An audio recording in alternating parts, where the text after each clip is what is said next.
It is said, "You shall not take my name in vain." One does not take it in. When does one take it in vain? Only when one curses it. Also, when one utters it without making oneself worthy of God. Can a son say, "I love and honor my father," if he does the very opposite to what his father wants him to do? One does not love his father by saying, "Father, Father." One does not love God by saying, "God, God." In Israel, where, as I have explained to you the day before yesterday, there are so many idols in the secrecy of hearts, there is also a hypocritical praise of God, to which the deeds of the praiser do not correspond. There is also a trend in Israel. They find so many sins in exterior things and do not want to find them where they really are, in the interior things.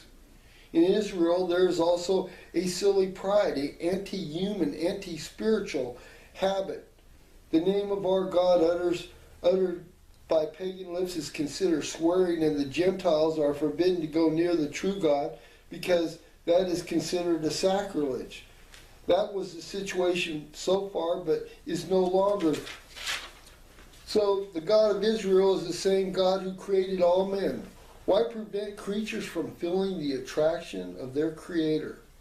Do you think that heathens do not feel something in the bottom of their hearts? Something unsatisfied that shouts, stirs, seeks, whom, what? The unknown God? And do you think that if a pagan moves towards the altar of the unknown God, to the incorporeal altar where is the soul, in which there is always the remembrance of its Creator, the soul which expects to be possessed by the glory of God, like the tabernacle erected by Moses according to the order given to him? The soul that weeps until such possession does not take place? Do you think that God will reject the pagan as one rejects a profanation? Do you consider a sin the action caused by the honest desire of a soul aroused by celestial summons? Says, "I am coming," to God, who says to it, "Come," while you consider holiness the corrupted cult of an Israelite who offers to the temple what is left over from his pleasures, and goes into the presence of God and mentions the name of the most pure one, whose body and soul polluted by countless foul sins? No, I solemnly tell you, the perfect sacrilege is committed by the Israelite, who with his impure soul takes the name of the Lord in vain. His name is taken in vain when you are aware, and you are not fools that you pronounce it in vain because of the state of your souls.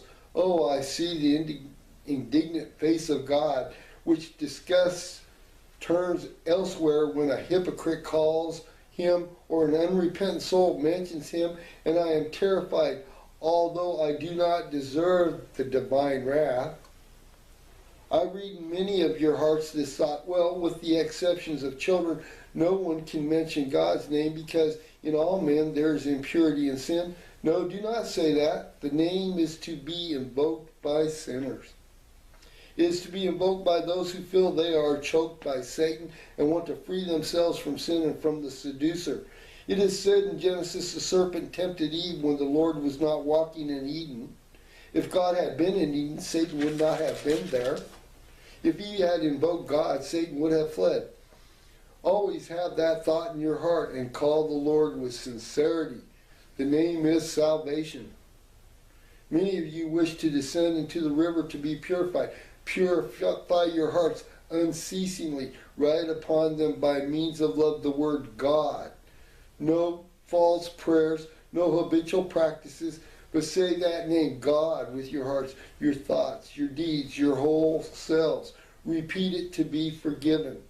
Understand the meaning of the word God of Sinai. The name of God is taken in vain when saying God does not imply change for the better. Then it is a sin. It is not in vain when, like the beating of your hearts every minute of the day, every honest deed needs temptation, sorrow brings your lips the filial word of love, come, my God. Then truly you do not sin, mentioning the holy name of God. It is said, do honest work and devote the seventh day to the Lord and to your soul. This is the commandment of the sabbatical rest.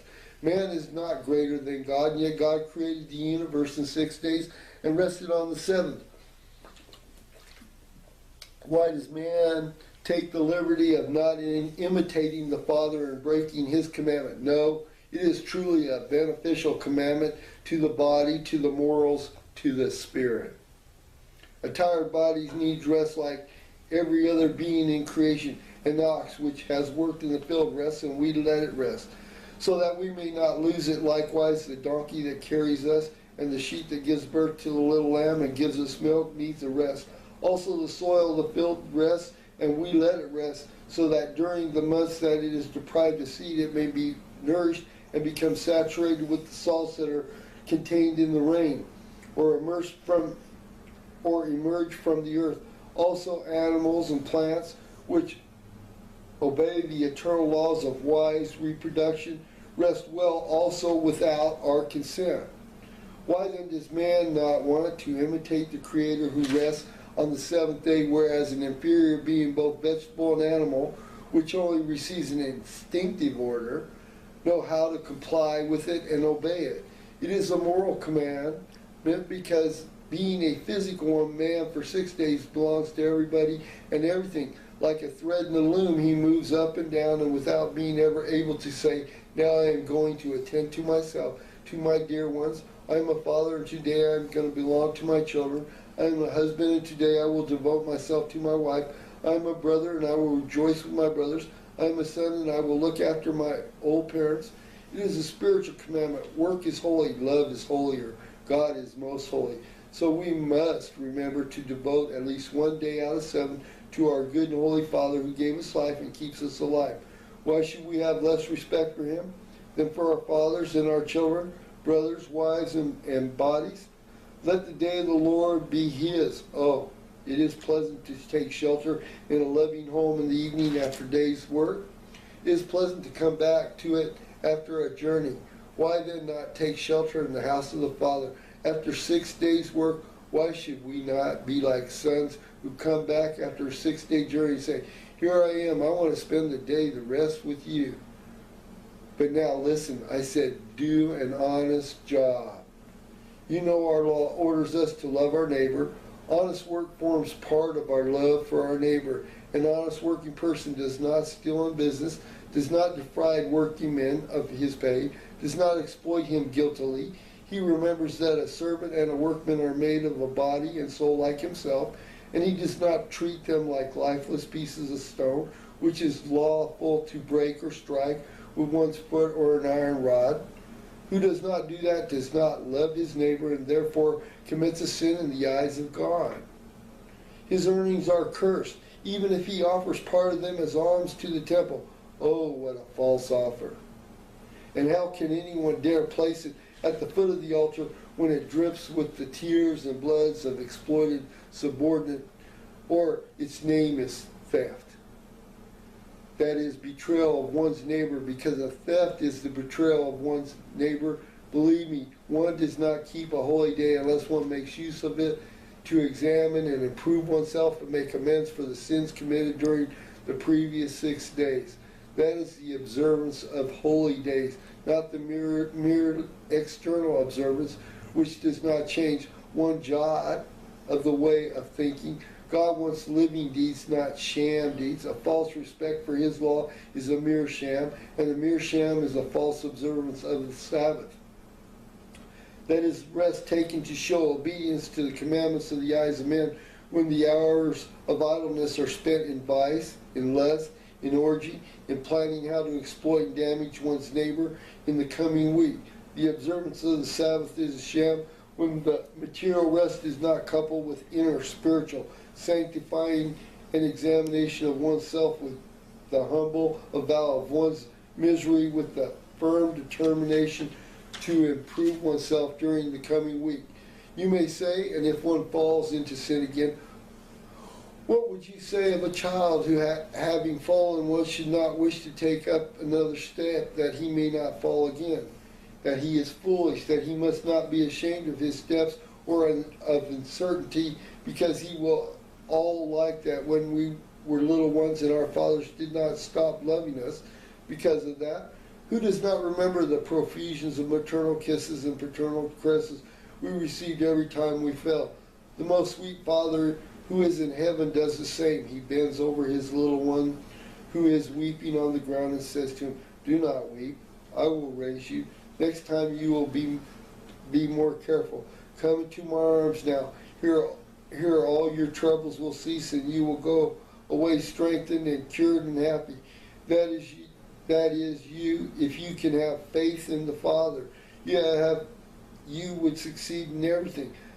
Faith mind you like the faith of a child. A child believes everything is possible. He does not ask whether and how something may happen. He does not measure the depths of things. He believes those who inspire confidence in him and does what they tell him. Be like a child with the Most High. How he loves those stray angels who are the beauty of the earth. In the way he loves the souls that becomes as simple, good, and pure as a child. Do you wish to see the faith of a child, to learn to have faith? Look, you will all feel sorry for the little one I am collapsing to my chest, who, contrary to what doctors and his mother says, has not cried while sitting on my lap. See, for a long time he has nothing but cried day and night without resting. Instead, he is not crying and has fallen asleep placidly against my chest. I asked him, "Do you want to come to my arms?" And he replied yes, without considering his miserable state, the probable pain he might feel as a result of being moved. He saw love on my face and he said yes, and he came and he felt no pain. He was happy to be up here and see things. After being to that flat board, he enjoyed lying on that soft warmth of the body, and now on the hardwood he smiles and played, and he fell asleep still holding a lock of my hair in his tiny hand. He will wake him with a kiss, and Jesus kisses the brown hair of the child who wakes up smiling. And what is your name, John? Listen, John, do you want to walk?